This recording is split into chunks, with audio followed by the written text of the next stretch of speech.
ចាសួស្តីបងប្អូនទាំងអស់គ្នាថ្ងៃនេះខ្ញុំនឹងនិយាយពីប្រវត្តិសាស្ត្ររបស់ទីក្រុងហុងកុងដែលជាទីក្រុងសំខាន់មួយនៅអាស៊ីនិងពិភពលោក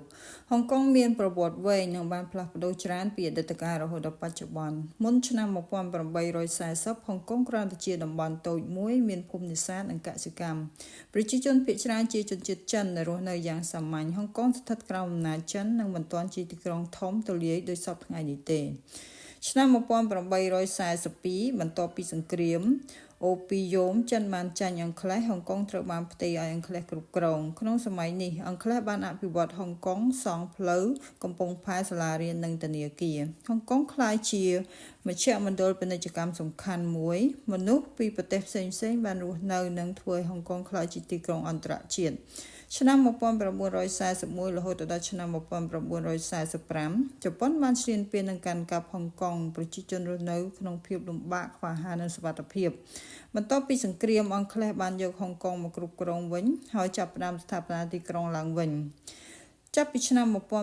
1950រហូតដល់ឆ្នាំ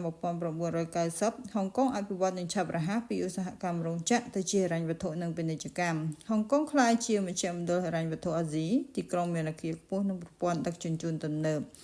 ឆ្នាំ1997អង់គ្លេសបានប្រគល់ហុងកុងទៅប្រទេសចិនវិញចិនអនុវត្តគោលនយោបាយប្រទេសមួយប្រព័ន្ធពីរមានន័យថាហុងកុងនៅតែមានច្បាប់ផ្ទាល់ខ្លួនសេរីភាព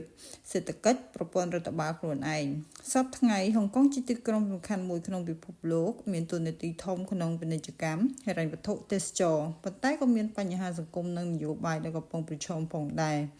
សរុបមកប្រវត្តិសាស្ត្រហុងកុងបង្ហាញពីការផ្លាស់ប្ដូរពីភូមិទូចទីក្រុងទៅជាទីក្រុងអន្តរជាតិដោយឆ្លងកាត់សង្គ្រាមអាណានិគមនិងការអភិវឌ្ឍ